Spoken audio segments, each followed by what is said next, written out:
La 5e division Panzer SS Viking était une unité d'élite au sein de l'ensemble des divisions qui composaient la Waffen-SS. Sa composition comprenait des soldats volontaires de diverses nations, parmi lesquels la Finlande, l'Estonie, la Norvège, le Danemark, les Pays-Bas et la Belgique, bien que sa structure de commandement soit restée entre les mains d'officiers allemands. Tout au long de la Seconde Guerre mondiale, la division connut une transformation significative, passant d'une unité d'infanterie motorisée à une force blindée. Son déploiement se concentra principalement sur le front de l'Est, où elle participa à de nombreux affrontements. Avec la reddition allemande en mai 1945, ses troupes se rendirent aux forces américaines sur le territoire autrichien. Le succès de plusieurs unités de la Waffen-SS, telles que le régiment Leibstandarte SS Adolf Hitler, la division SS Verfügungstruppe et la division SS Totenkopf, lors des campagnes initiales en Pologne et sur le front occidental, amena le haut commandement à envisager l'expansion du nombre de divisions. Face à l'arrivée massive de recrues étrangères, notamment en provenance de Belgique, des Pays-Bas, de Suède, de Norvège et du Danemark, la décision fut prise de créer une nouvelle division intégrée par des volontaires non allemands, bien que toujours sous la direction d'officiers germaniques. Initialement conçue sous le nom de Nordische Division numéro 5, cette unité fut formée dans le but d'intégrer des volontaires originaires des pays nordiques aux côtés de vétérans de la Waffen-SS d'ascendance allemande. Pour établir sa structure, à la fin de l'année 1940, le régiment d'infanterie SS Germania, qui appartenait jusqu'alors à la division SS Verfügungstruppe, fut transféré et utilisé comme base pour la création de la nouvelle division. Dans un premier temps, en décembre de cette même année, l'unité reçut le nom de SS Division Germania. Cependant, au cours de sa phase d'organisation, il fut décidé de modifier son appellation. Finalement, en janvier 1941, elle adopta son nom définitif, SS Division Viking. La division fut organisée autour de 3 régiments d'infanterie. Germania, composé principalement d'Allemands d'origine ethnique, Westland, intégré essentiellement par des volontaires provenant des Pays-Bas et de Flandre, et Nordland, formé en grande partie par des recrues danoises, suédoises et norvégiennes. Le commandement de cette nouvelle unité fut confié au Brigadeführer Felix Steiner, qui avait auparavant été commandant du régiment SS Deutschland au sein de la Verfügungstruppe. Après sa création, la division fut transférée à Heuberg, en Allemagne, où elle reçut son entraînement. En avril 1941, il fut considéré que la division SS Viking était prête au combat. En juin de la même année, elle reçut l'ordre de se diriger vers l'Est, participant à l'avancée du groupe d'armées sud sur l'Ukraine dans le cadre de l'opération Barbarossa. Ce même mois, le bataillon de volontaires finlandais de la Waffen-SS fut constitué, composé de soldats finlandais. Après avoir terminé son entraînement, cette unité fut intégrée au régiment SS Nordland en janvier 1942, renforçant ainsi la capacité opérationnelle de la division. Dès le début de l'offensive contre l'Union soviétique, environ 430 combattants finlandais, vétérans de la guerre d'hiver, faisaient déjà partie de la division SS Viking. Au printemps 1943, ce contingent finlandais fut retiré et remplacé par un bataillon composé de volontaires estoniens. En 1941, les soldats de la division SS Viking furent envoyés sur le front soviétique pour effectuer des missions de surveillance. L'unité n'était pas totalement prête au combat avant le 29 juin 1941, soit une semaine après le début de l'offensive allemande. Sa première participation à une bataille eut lieu aux alentours de Tarnopol, dans la région de Galicie, en Ukraine, où elle se distingua particulièrement. En août, elle reçut l'ordre de fortifier une position défensive autour d'une tête de pont sur le fleuve Dniepr. Malgré les attaques constantes de l'armée rouge, la division parvint à résister et à maintenir sa position. À mesure que la résistance ennemie s'intensifiait, l'unité poursuivit son avancée en direction de Rostov-sur-le-Don, participant à de violents combats pour le contrôle de la ville. En novembre, elle reçut l'ordre de se replier vers la ligne défensive du fleuve Mius. En 1941, les officiers de la R, chargés du déploiement de la division SS Viking, doutaient de sa capacité au combat et évitaient donc de lui assigner des missions de grande envergure. Cependant, après de nombreuses démonstrations d'efficacité sur le champ de bataille, la division commença à gagner en reconnaissance, bien que non sans une certaine réticence de la part du haut commandement de l'armée régulière allemande.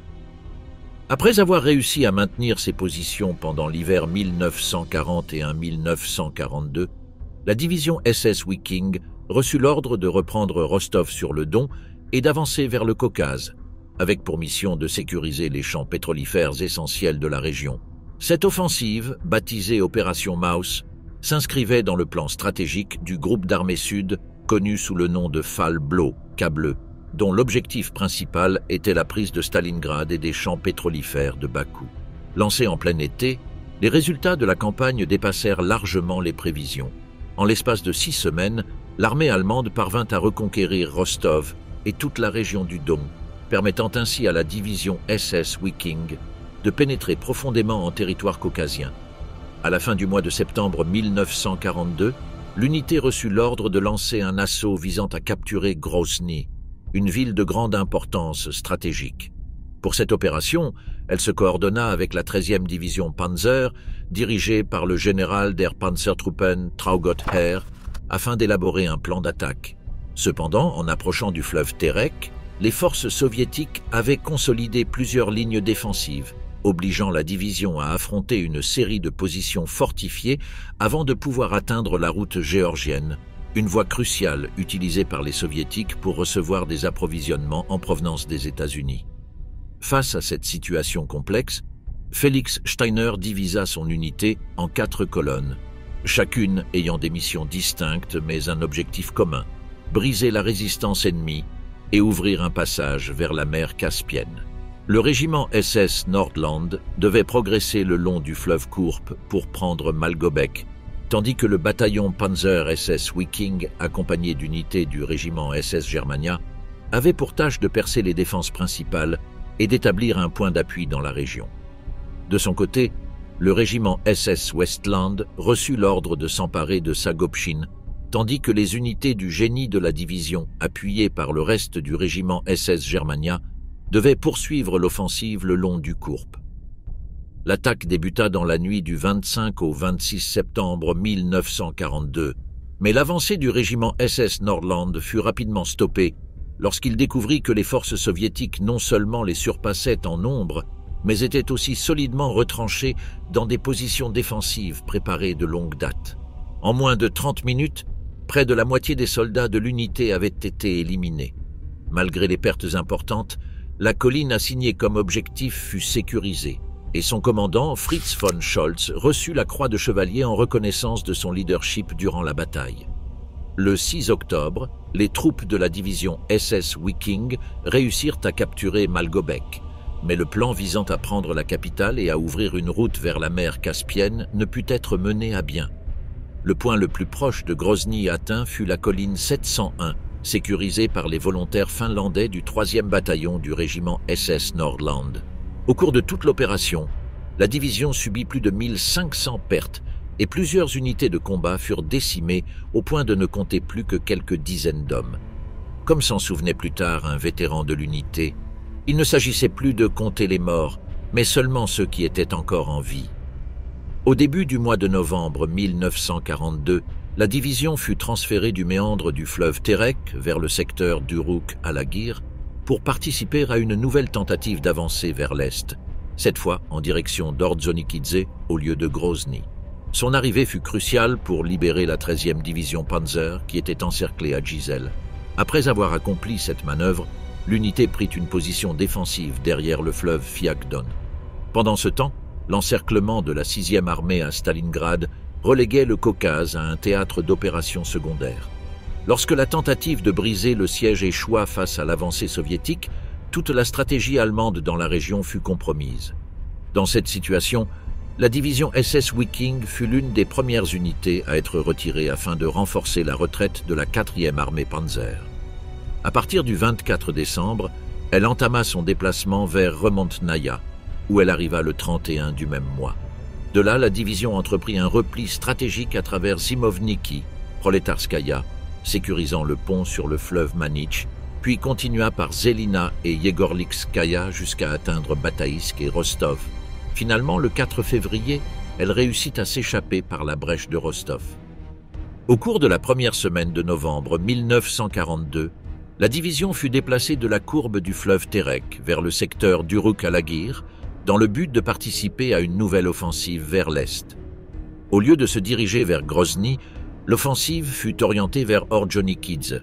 Son arrivée fut déterminante pour secourir la 13e division Panzer qui était encerclée à Giselle. Après avoir brisé le siège, l'unité prit position en défense derrière le fleuve Fiagdon. L'effondrement de la 6e armée à Stalingrad changea les priorités stratégiques, reléguant le Caucase à un rôle secondaire. Face à l'impossibilité de libérer les forces prises au piège dans la ville et à l'avancée inarrêtable de l'armée rouge, la situation dans la région devint intenable. En conséquence, la division SS Viking fut l'une des premières unités à être retirée afin de renforcer la 4e armée Panzer dans sa retraite. Dès le 24 décembre, elle entama son transfert vers Remontnaïa où elle arriva le 31 décembre. À partir de là, elle amorça une retraite stratégique passant par Zimovniki, Proletarskaya, sécurisant un passage clé sur le Manik, puis traversa Zelina et Yegorlikskaya poursuivant vers Bataïsk et Rostov. Finalement, le 4 février, elle réussit à s'échapper par la brèche de Rostov. À la fin du mois de novembre 1942, l'unité fut rebaptisée 5e division SS Panzergrenadier Viking, consolidant ainsi son prestige en tant que formation d'élite. Au cours des premiers mois de 1943, elle reçut l'ordre de se replier vers le sud de l'Ukraine, aux environs de Kharkov, où de violents combats faisaient rage après l'abandon de la ville par le 2e corps Panzer SS de Paul Hauser. Avec Erich von Manstein à la tête du groupe d'armée sud, la 5e SS Viking et la 11e division Panzer furent envoyées contre le groupe mobile Popov, une puissante force blindée soviétique qui menaçait de couper une ligne ferroviaire stratégique. Cependant, la 5e SS Viking faisait face à de sérieuses difficultés. Ses régiments panzer-grenadiers étaient décimés après l'épuisante campagne du Caucase et son bataillon de blindés manquait de chars suffisants pour affronter l'ennemi. Malgré ces obstacles, la division réussit à contenir l'assaut soviétique, défendant la voie d'approvisionnement vitale et contribuant à l'anéantissement du groupe mobile Popov. Après la reconquête de Kharkov, la 5e SS Viking fut retirée des combats afin d'être renforcée et réorganisée en division panzer-grenadier. Grâce à l'intervention de Heinrich Himmler et Paul Hauser, il fut décidé que toutes les divisions panzer-grenadiers de la Waffen-SS disposeraient d'un régiment de chars au lieu d'un simple bataillon. Cette modification rendait ces unités, en pratique, des divisions panzer à part entière, bien qu'elles ne soient pas officiellement désignées comme telles. Avec cette réorganisation, la 5e SS Viking reçut des Schützenpanzerwagen SDKFZ, 251 pour l'un de ses bataillons d'infanterie, et le 28 février 1943 débuta la formation d'un nouveau bataillon Panzer. Cependant, ce dernier ne participerait au combat que plus d'un an plus tard, lors de la bataille de Kovel. Dans la seconde moitié de 1943, la 5e SS Viking connut une série de changements importants. Son commandant, Felix Steiner, qui avait été promu Gruppenführer, fut transféré pour diriger le 3e, Germanische, SS Panzerkorps, en cours de formation en Croatie. Il fut remplacé par Herbert Otto Gill, un officier qui allait rapidement démontrer sa capacité à diriger l'unité. Parallèlement, les restes du SS Régiment Nordland, ainsi que son commandant Fritz von Scholz, furent extraits de la division et utilisés comme base pour la création de la 11e SS Freiwilligen Panzergrenadier, division Nordland. D'autre part, le Finnisches Freiwilligen Bataillon der Waffen-SS fut démantelé car l'engagement de service de 2 ans convenu pour les soldats finlandais avait pris fin. Afin de compenser la perte de ses troupes, ainsi que celle du régiment Nordland, la division intégra le Estnisches Freiwilligen Panzergrenadier Bataillon Narwa, composé de recrues estoniennes. Alors que la division était en cours de rééquipement, elle prit part à des escarmouches mineures contre des partisans.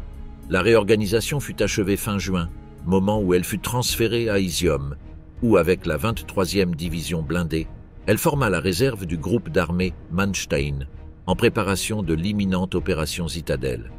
Alors que l'offensive était en cours, plusieurs unités soviétiques lancèrent des attaques simultanées en direction d'Orel et de Kharkov. La 5e SS Viking, affronta les forces soviétiques aux alentours de Kharkov, où les soldats estoniens de la division firent preuve de leur efficacité, parvenant à détruire environ 100 tanks soviétiques en plusieurs jours de combat.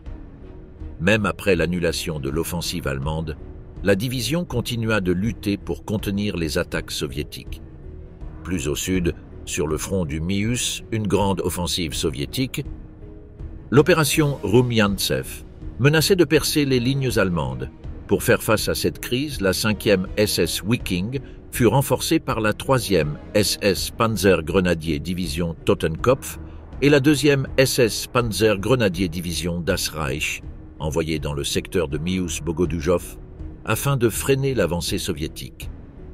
Lors des affrontements suivants, les divisions SS parvinrent à défaire 2 armées blindées soviétiques, totalisant plus de 1000 tanks, en détruisant environ 800 blindés ennemis.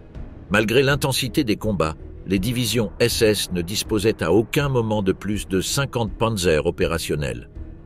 En octobre, la 5e SS Wiking fut à nouveau retirée du front, cette fois pour être réorganisée en tant que division Panzer, adoptant le nouveau nom de 5e SS Panzer Division Wiking.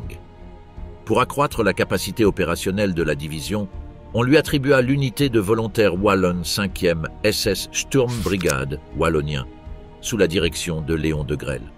Au début, de nombreux vétérans de la 5e SS Wiking se montrèrent sceptiques quant à leur efficacité en combat, mais les Wallons réussirent à gagner leur respect après avoir fait preuve de leur capacité en combattant dans une forêt près de Teklino, où ils menèrent un assaut en territoire ennemi.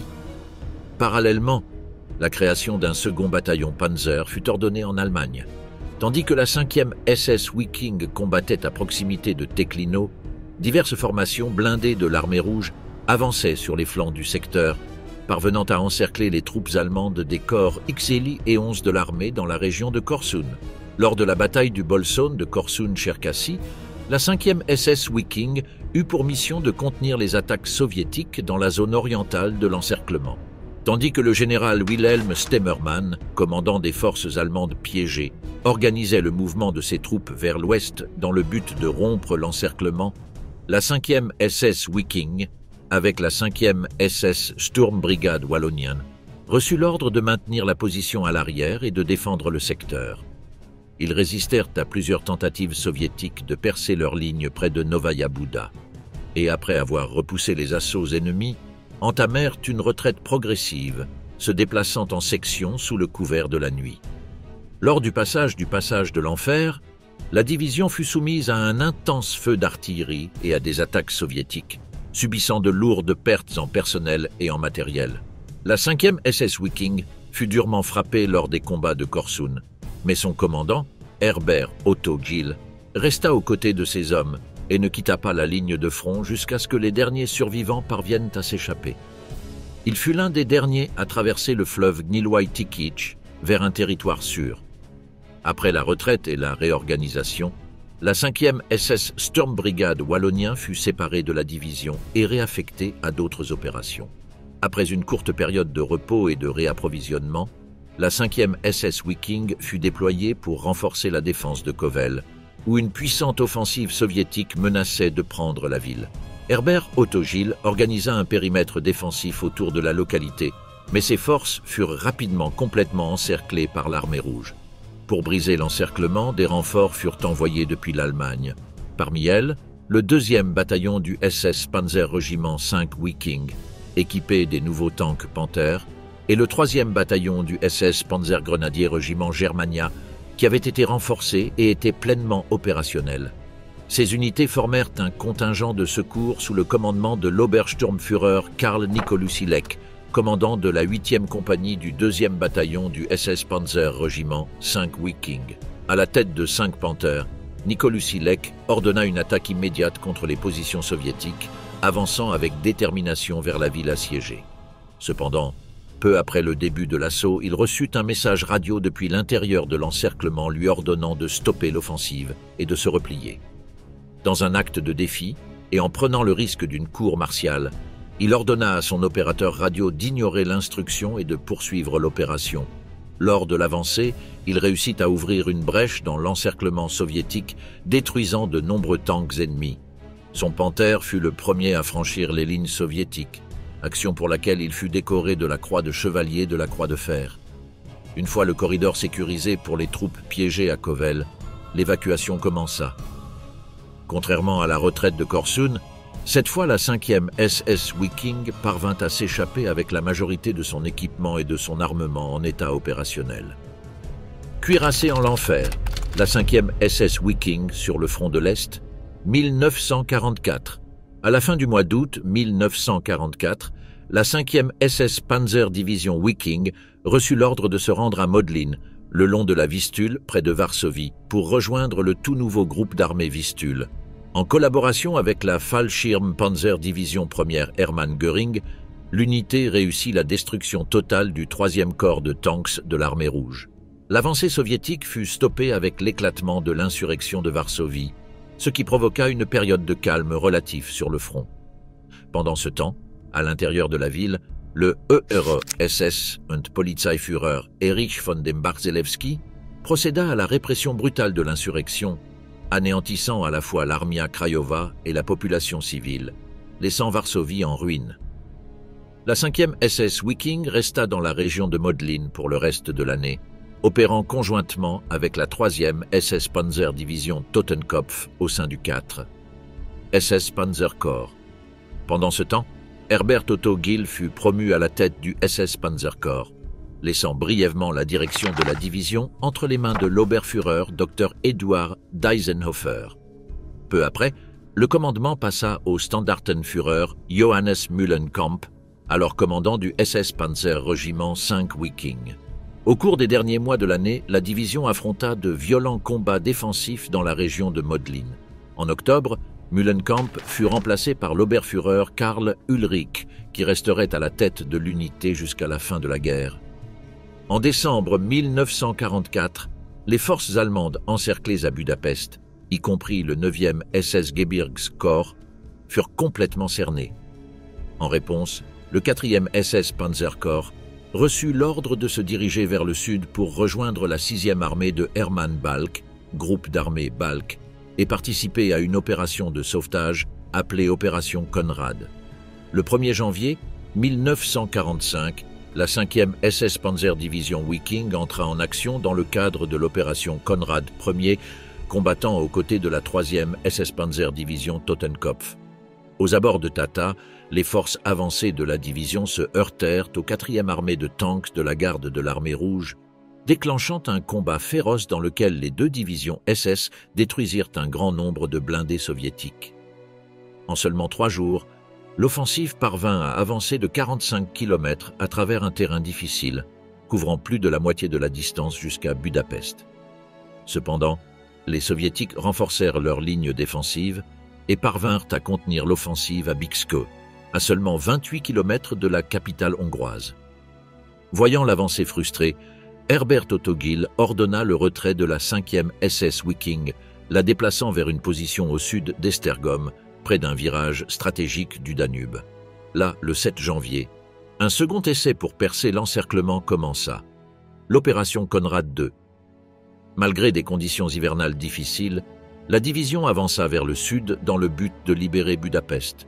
Le 12 janvier, le SS Panzergrenadier Régiment Westland avait atteint Pilisent-Kerest, à moins de 20 km de Buda. Ce matin-là, les soldats purent apercevoir les tours et les coupoles de la ville émergeant dans le brouillard. Cependant, l'avancée s'était trop prolongée, laissant la division exposée aux contre-attaques soviétiques. Incapables de consolider leur position, les troupes reçurent l'ordre de se retirer et de se réorganiser. Adolf Hitler, furieux de l'absence de résultats, qualifia l'opération de gâchis total. Un 3e essai pour briser le siège, l'opération Konrad III, fut lancé avec le 3e corps blindé dans un secteur situé à 100 km au sud. Lors de l'offensive, les forces allemandes réussirent à percer 24 km de la ligne défensive soviétique et à détruire le 135e corps de fusiliers.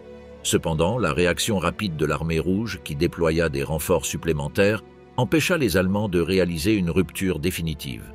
Fin janvier, la 5e SS Viking et la 3e SS Totenkopf avaient subi près de 8000 pertes, dont plus de 200 officiers. En février 1945, les troupes allemandes encerclées à Budapest capitulèrent finalement. La 5e SS Viking reçut l'ordre de se retirer vers le lac Balaton, où la 6e SS Panzer armée de Sepp Dietrich se préparait pour une nouvelle offensive. Après l'effondrement de Conrad III, la 5e SS Viking adopte une posture défensive, reculant progressivement vers la Tchécoslovaquie. Lors des combats à l'ouest de Budapest, la division subit une usure sévère, ce qui la laissa dans une position affaiblie. Au début de l'opération Frühlingserwachen, la division était trop affaiblie pour participer à l'offensive principale et fut reléguée à des tâches de soutien au sein de la 6e SS Panzer armée pendant les premières phases de l'attaque. Lors de l'opération Frühlingserwachen, la 5e SS Panzer Division Viking fut déployée sur le flanc gauche de l'offensive, occupant une position entre Wellenchese et Stuhl-Weissenburg. À mesure que l'offensive allemande avançait, la division dut faire face à de violents combats contre l'armée rouge, qui tentait d'envelopper les forces allemandes par des manœuvres de flanc. Cependant, lorsque l'offensive allemande fut arrêtée, les soviétiques lancèrent une contre-offensive massive le 15 mars, connue sous le nom d'Opération Vienne.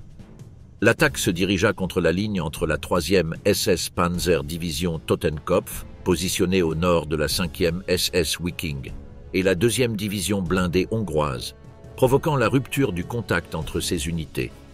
En réponse, le général Hermann Balck proposa de déplacer rapidement le 1er SS Panzerkorps pour combler la brèche et éviter que le 4e SS Panzerkorps ne soit encerclé.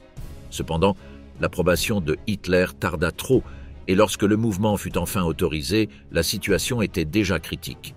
Le 22 mars, la 5e SS Viking et la 3e SS Totenkopf étaient presque complètement encerclées par l'avancée soviétique. Dans une tentative d'éviter un effondrement total, Balck envoya la 9e SS Panzer Division Hohenstaufen au combat pour maintenir ouvert le corridor de Berida. Les combats furent féroces et la Hohenstaufen subit de lourdes pertes, mais son sacrifice permit au 4e SS Panzerkorps de s'échapper de l'encerclement. Le 24 mars, une nouvelle offensive soviétique contraignit les forces allemandes épuisées à se replier sur Vienne. Au milieu du chaos, la connexion avec le 1er SS Panzerkorps se perdit, déstabilisant tout effort pour établir une défense coordonnée. Constatant que la situation était devenue insoutenable, la 5e SS Viking poursuivit sa retraite vers la Tchécoslovaquie, se défendant dans des combats défensifs tout en se dirigeant vers l'ouest. Dans la nuit du 12 au 13 mai 1945, le quartier général de la 5e SS Panzer Division Viking atteignit les lignes américaines près de Rastatt et Wagrain, où la reddition de l'unité fut formalisée. Les officiers en charge tentèrent d'obtenir deux conditions essentielles: éviter d'être remis aux soviétiques et conserver leurs propres véhicules durant le processus. Les Américains acceptèrent ces conditions. Le 1er juin 1945, avec un minimum d'escorte, les restes de la division commencèrent leur marche depuis Wagrain dans un long convoi traversant des localités telles que Markt-Pongau, Bischofshofen, Golling-Allein, Salzburg, Freilassing, Traunstein, Rosenheim, Bad Aibling et Bad Tölz jusqu'à Eberfing. Dans plusieurs zones, la population locale se rassembla le long du chemin, offrant des cigarettes, de la nourriture et des fleurs aux soldats, malgré la présence de troupes américaines dans les rues. Au cours du trajet sur l'autoroute, un haut responsable américain devança la colonne en jeep, se mettant debout pour saluer en criant à plusieurs reprises « Bravo, division Viking !» Cependant, toute illusion de traitement favorable se dissipa rapidement. Les conditions dans les camps de prisonniers alliés furent dévastatrices. La pénurie de nourriture, les maladies et le traitement brutal coûtèrent la vie à de nombreux vétérans des Waffen-SS. Quant à leur palmarès au combat, la division accumula un nombre significatif de décorations. Au cours de la guerre, 67 de ses membres furent décorés de la Croix de Chevalier, dont 3 cas non confirmés. Parmi eux, 8 reçurent les feuilles de chêne, 3 furent distingués avec des épées et un obtint les diamants. Les ombres de la 5e SS Viking, crimes de guerre et l'infâme Joseph Mengele, Viking ont été complices de crimes de guerre en coordination avec l'Einsatzgruppe A. Des témoignages indiquent qu'une unité de ravitaillement, dirigé par l'Obersturmführer Braunagel et l'Untersturmführer Kochalty, a collaboré à la persécution et à l'extermination des Juifs ukrainiens. Les prisonniers étaient contraints de traverser un corridor de soldats qui les frappaient brutalement pendant leur avancée, pour ensuite être exécutés par des officiers de l'Einsatzgruppen à la fin du parcours. Leurs corps étaient jetés dans un cratère de bombes. L'implication de la première division de montagne dans ces faits est également suspectée. En tout, entre 50 et 60 Juifs ont été exécutés de cette manière, dans le cadre d'une opération plus vaste ayant coûté la vie à plus de 700 personnes. L'historienne Éléonore Lapin, du Institut für die Geschichte der Juden in Österreich, Institut pour l'histoire des Juifs en Autriche, a documenté de multiples atrocités commises par des membres de la 5e SS Wiking dans son étude « Les marches de la mort des Juifs hongrois à travers l'Autriche au printemps 1945 ». Le 28 mars 1945, un groupe de 80 Juifs, jugés aptes à poursuivre une marche d'évacuation, a été exécuté par 3 soldats de la 5e SS Wiking et 5 policiers militaires. Quelques jours plus tard, le 4 avril, 20 prisonniers d'une autre colonne d'évacuation ont tenté de s'échapper près d'Egenfeld, aux environs de Gratkorn. Capturés par des troupes de la division stationnées dans la zone, ils ont été conduits dans un ravin où ils ont été fusillés. Entre le 7 et le 11 avril, 18 autres prisonniers ayant tenté de fuir ont subi le même sort. Malgré la gravité de ces accusations, les crimes de guerre attribués à la 5e SS Wiking n'ont pas été entièrement vérifiés, principalement parce que la division n'a pas été jugée lors des procès de Nuremberg, ce qui a laissé nombre de ces actions sans un jugement formel ni une condamnation officielle. Parmi les noms associés à la 5e SS Wiking, celui du docteur. Joseph Mengele se distingue en raison de l'infamie qu'il acquit plus tard dans les camps de concentration nazis. Lors des premières campagnes de la division, Mengele servit comme médecin de combat et fut décoré de la Croix de Fer pour avoir sauvé 2 soldats blessés sous le feu ennemi. Cependant, après avoir été blessé sur le front, il fut déclaré inapte au combat et transféré dans le système des camps de concentration des SS, où il devint tristement célèbre pour ses expériences médicales cruelles et sa sélection impitoyable de prisonniers pour l'exécution à Auschwitz. Malgré son héritage d'horreur, Mengele se montrait toujours fier de son passage dans la Waffen-SS et des décorations obtenues au combat. Au fur et à mesure que les atrocités des camps d'extermination furent révélées, de nombreux anciens compagnons de Mengele tentèrent d'effacer son nom des registres des vétérans de la division, dans une tentative de le dissocier de l'histoire militaire de la 5e SS Wiking. Herbert Otto Gill, le stratège de fer des Waffen-SS. Parmi les figures marquantes de la ASS Panzer Division Wiking, l'une des plus notables fut celle d'Herbert Otto Gill. Ce général des Waffen-SS ne se contenta pas de commander la légendaire division Wiking, mais il atteignit également le leadership du 4e corps Panzer SS, devenant l'un des officiers les plus décorés de l'organisation. Gill débuta sa carrière dans les SS en 1931, après avoir rejoint le Parti national-socialiste. Son ascension fut rapide. En 1932, il prit le commandement d'un peloton dans le 49e Standard SS de Braunschweig, et l'année suivante, il fut promu SS Sturmführer. Cependant, son parcours fut interrompu en 1933, lorsqu'il fut expulsé du parti et des SS en raison d'accusations de conspiration contre les dirigeants locaux. En 1934, après réexamen de son dossier, il fut innocenté et réadmis, reprenant sa carrière dans l'organisation. Avec l'évolution des SS Verfügungstrupp en une force militaire d'élite, Gill se démarqua rapidement comme un leader compétent. Il fut affecté au SS Standard Deutschland, puis au SS Standard Germania, où il prit la tête du 2e bataillon. En 1937, il fut promu SS Sturmbannführer et suivit des cours avancés de commandement à Döberitz et Jüterbog, se spécialisant dans les tactiques d'infanterie et d'artillerie. Lorsque la Seconde Guerre mondiale éclata, Gill commandait un bataillon d'artillerie lors de l'invasion de la Pologne, ce qui lui valut une promotion au grade de SS Obersturmbannführer en octobre 1939. Pendant la campagne de France en 1940, il maintint son commandement et resta engagé dans les combats jusqu'à la fin de l'offensive. Sa carrière progressa rapidement et en janvier 1941, il fut promu SS Standartenführer et prit le commandement du régiment d'artillerie de la division Viking. À mesure que la guerre avançait, Gilles montra de grandes compétences en matière de leadership militaire. Lors de l'invasion de l'Union soviétique en 1941, il mena ses unités dans des combats cruciaux, obtenant plusieurs promotions successives pour atteindre le grade de SS Oberführer en octobre de la même année. En 1942, sa performance lors de la bataille du Kuban lui valut la croix de chevalier, et il fut promu SS Brigade Führer en décembre. En mai 1943, il fut nommé commandant de la division Viking, dirigeant celle-ci dans des combats intenses en Ukraine et dans le Caucase. L'un des moments les plus critiques de sa carrière eut lieu en janvier 1944, lorsque la division Viking fut encerclée dans la poche de Korsun-Cherkassy. Gilles dirigea l'offensive pour briser l'encerclement, permettant à une partie des forces allemandes de s'échapper. Son rôle dans cette opération lui valut l'attribution des épées pour sa croix de chevalier. Quelques mois plus tard, à Kovel, il mena la défense de la ville, encerclé par l'armée rouge jusqu'à son sauvetage. En reconnaissance de ses actions, il reçut les diamants pour sa croix de chevalier en avril 1944. En août 1944, Gilles quitta le commandement de la division Viking pour prendre la tête du 4e corps Panzer SS. À ce poste, il participa à la défense de Varsovie et à la bataille de Radzymin. En novembre 1944, il fut promu SS Obergruppenführer.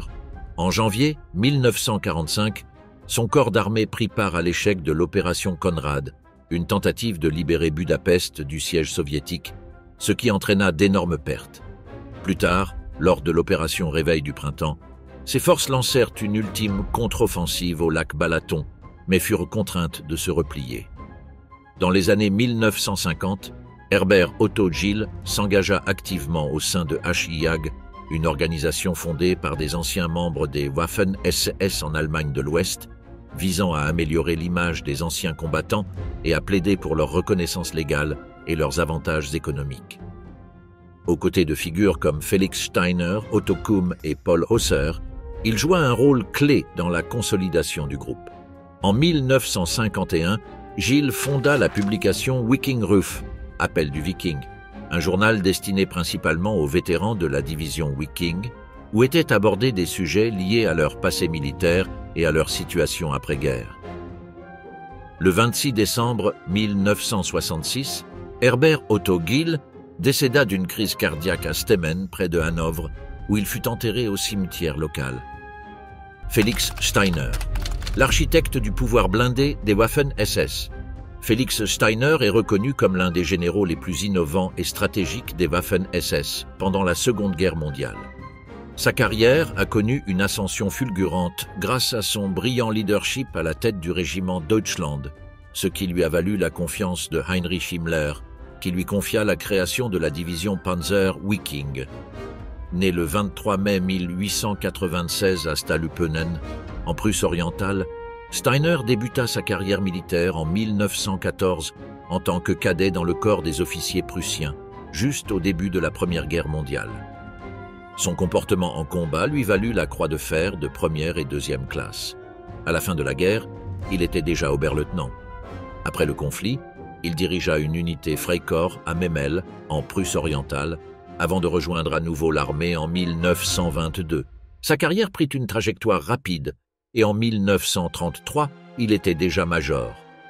Avec l'arrivée du nazisme au pouvoir, Steiner travailla à l'état-major du Reichswehr, où il se spécialisa dans les tactiques et méthodes d'entraînement militaire.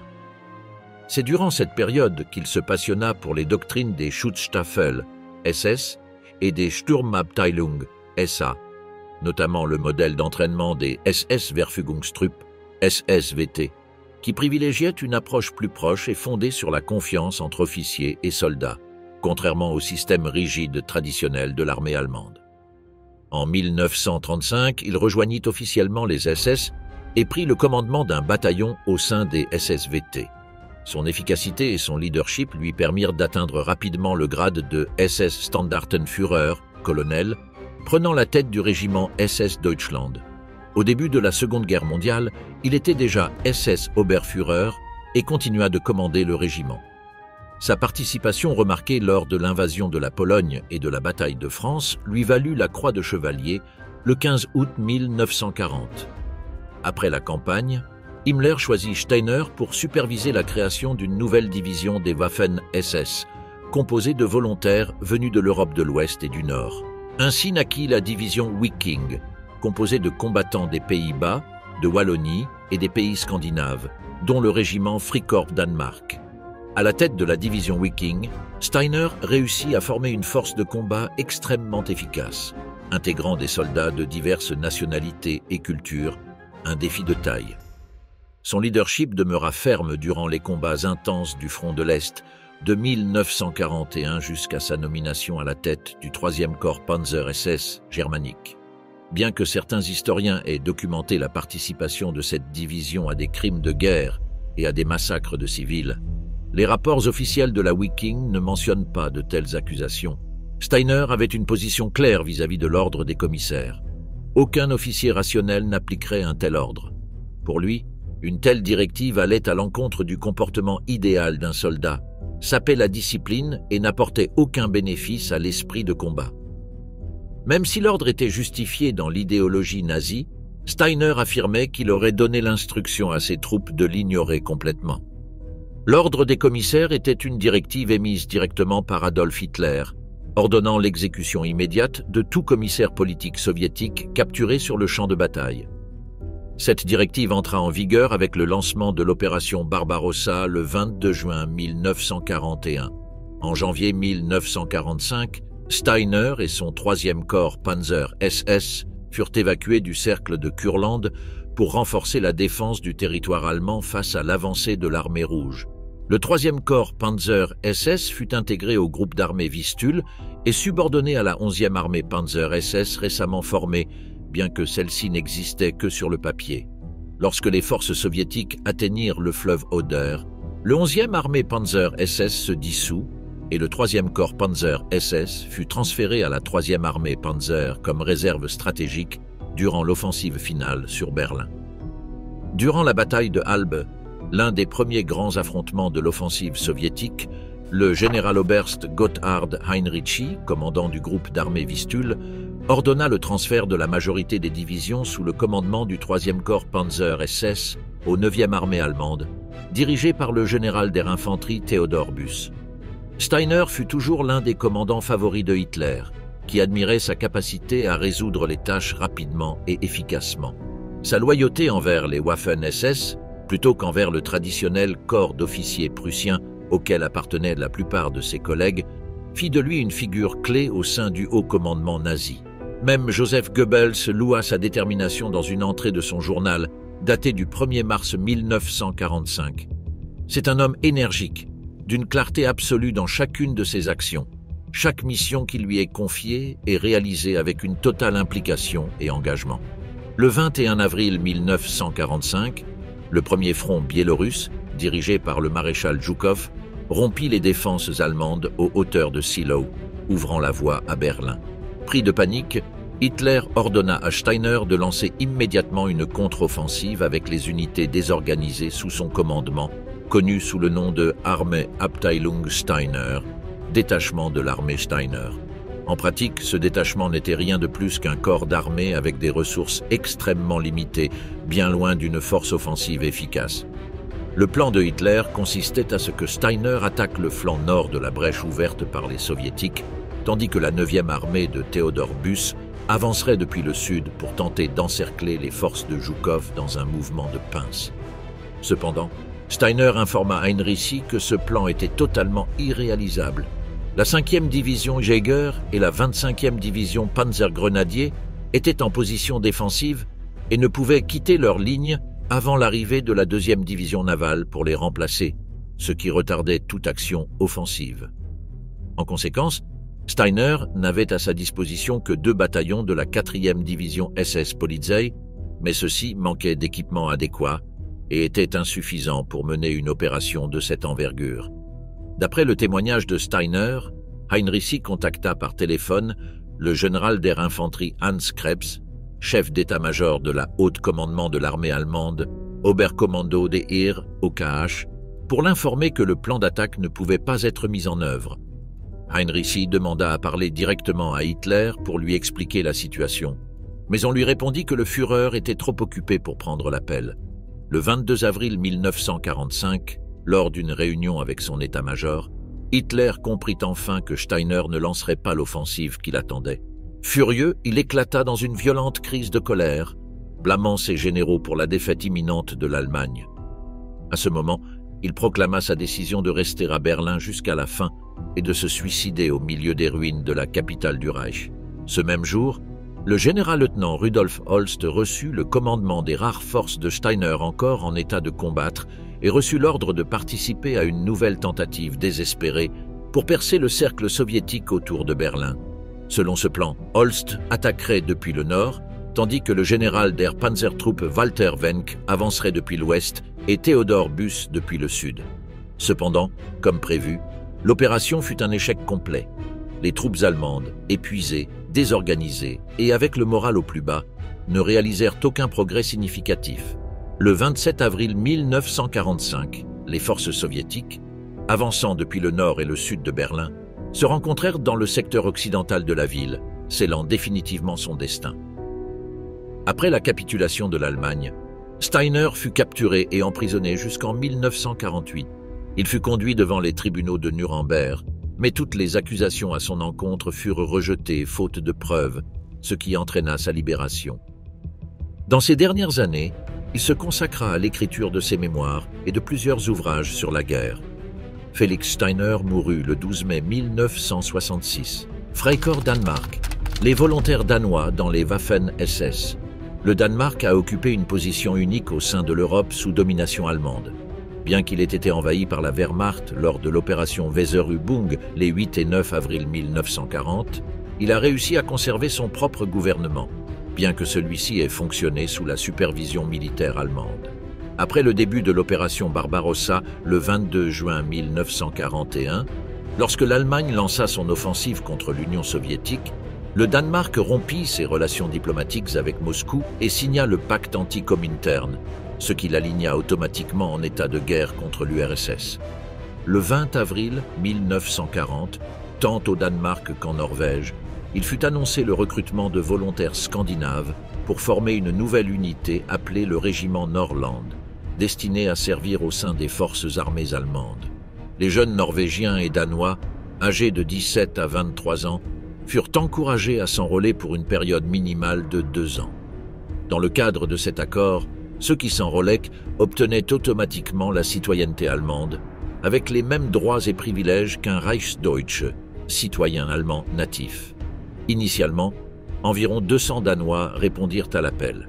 Le 4 juillet 1941, le gouvernement danois publia un communiqué annonçant la création d'un régiment identifié sous le nom de Freikorps Danemark, sous le commandement du lieutenant-colonel Christian Peder Krissing, un officier d'artillerie de l'armée danoise. Le nom de l'unité combinait des termes allemands et danois. Le mot « Freikorps », d'origine allemande, signifie « corps volontaire » ou « corps libre », tandis que « Danemark » faisait référence à la nation scandinave. Cependant, les Danois eux-mêmes le surnommèrent « Frikorps Danemark », un terme qui évoquait l'ancienne force expéditionnaire des volontaires danois qui, après la révolution de 1917, combattit dans la guerre civile russe aux côtés des forces anti-bolcheviques dans les États baltes. En février 1941, les autorités danoises révoquèrent la loi interdisant le recrutement des citoyens danois par des armées étrangères. Cependant, à ce moment-là, environ 600 volontaires danois avaient déjà rejoint les rangs des Waffen-SS, principalement dans le régiment Norrland. Le mouvement nazi danois, connu sous le nom de Danmarks Nationalsocialistisk Arbeiderparti, DNSAP, était né en 1930. Cependant, la réponse de la population danoise au recrutement dans les Waffen-SS fut limitée. La dureté de l'entraînement et le mauvais traitement de la part des instructeurs des SS découragèrent de nombreux jeunes, et à l'automne 1941, il ne restait que 200 à 300 volontaires danois, dont la majorité était intégrée au régiment Norrland de la division Viking. Malgré la faible participation initiale, diverses négociations et le statut du Danemark en tant que protectorat plutôt que territoire occupé facilitèrent une augmentation du nombre de recrues. En guise d'incitation, il fut permis aux membres de l'armée danoise qui rejoignaient volontairement les Waffen-SS de conserver leurs années de service et leurs droits à pension. Avec l'accord tacite du gouvernement danois, le nombre d'enrôlés augmenta et, en septembre 1941, plus de 1000 volontaires avaient rejoint les rangs des Waffen-SS. À la fin de 1941, le Freikorps Danemark comptait une force totale de 1164 hommes. L'unité était équipée du matériel standard des Waffen-SS et se distinguait par un brassard au bras gauche de son uniforme, sur lequel figurait le nom Freikorps Danemark, ainsi qu'un bouclier national juste au-dessus avec les couleurs du drapeau danois. En novembre 1941, le commandant du Freikorps Danemark, Christian Peder Crissing, entra en désaccord avec plusieurs officiers de l'unité qui étaient loyaux au parti nazi. Même Heinrich Himmler manifesta du scepticisme à l'égard de Crissing, qui souhaitait que le Freikorps Danemark soit une unité apolitique sans s'aligner complètement avec l'idéologie nazie.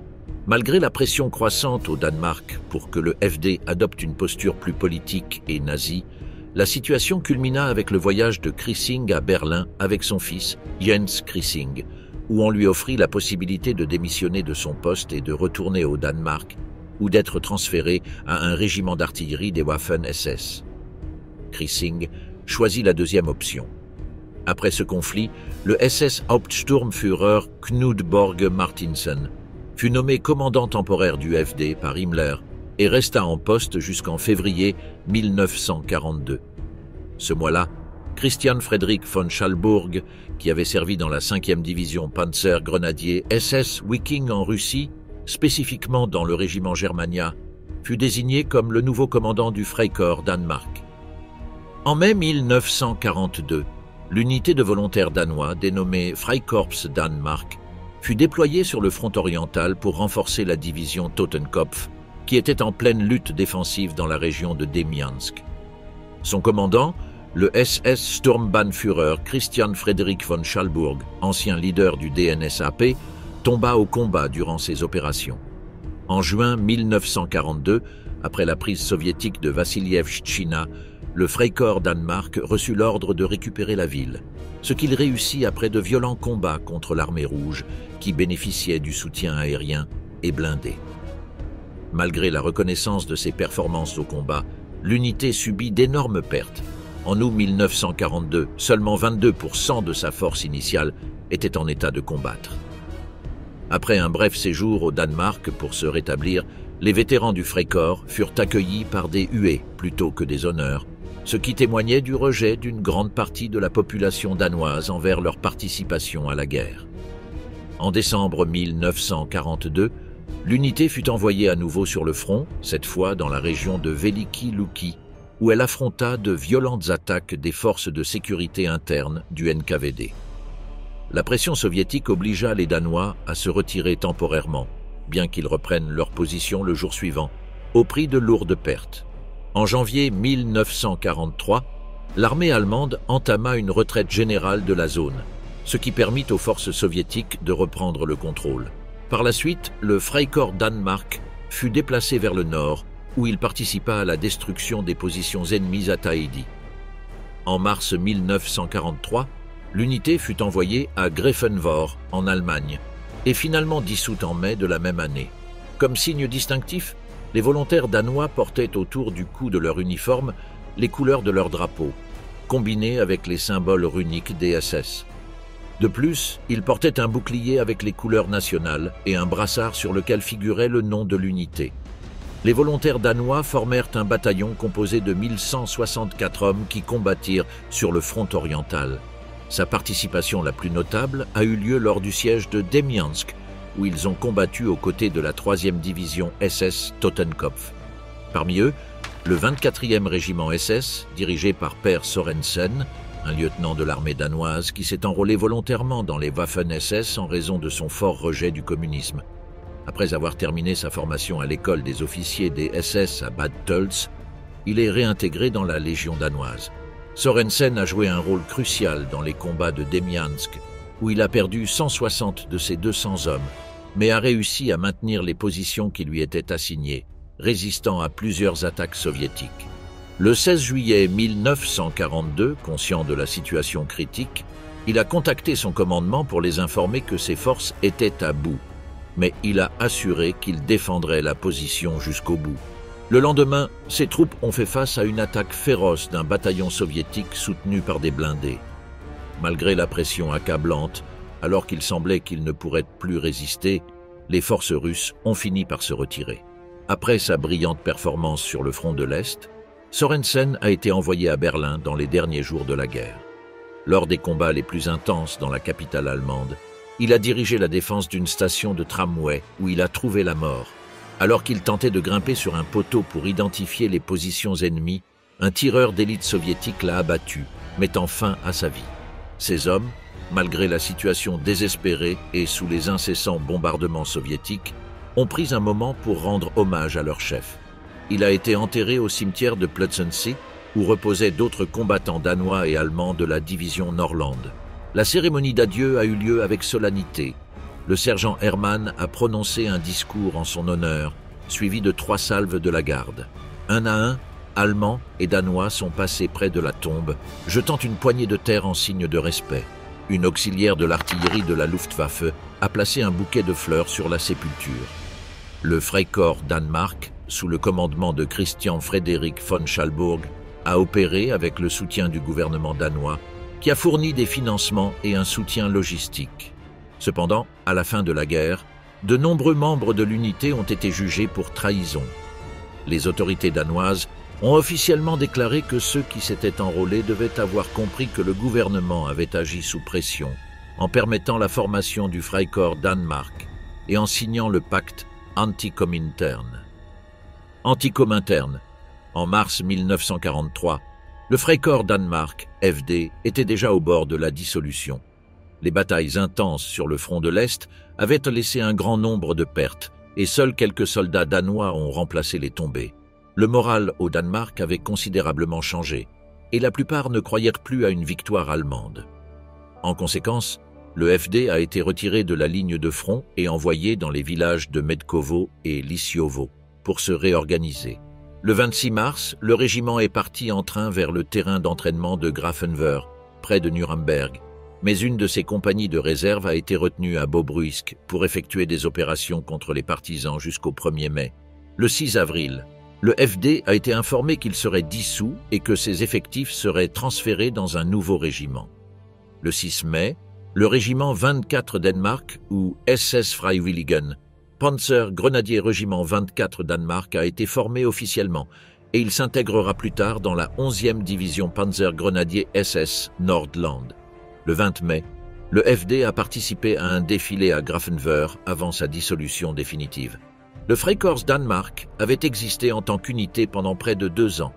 On estime qu'environ 3900 Danois ont perdu la vie en servant dans les rangs allemands.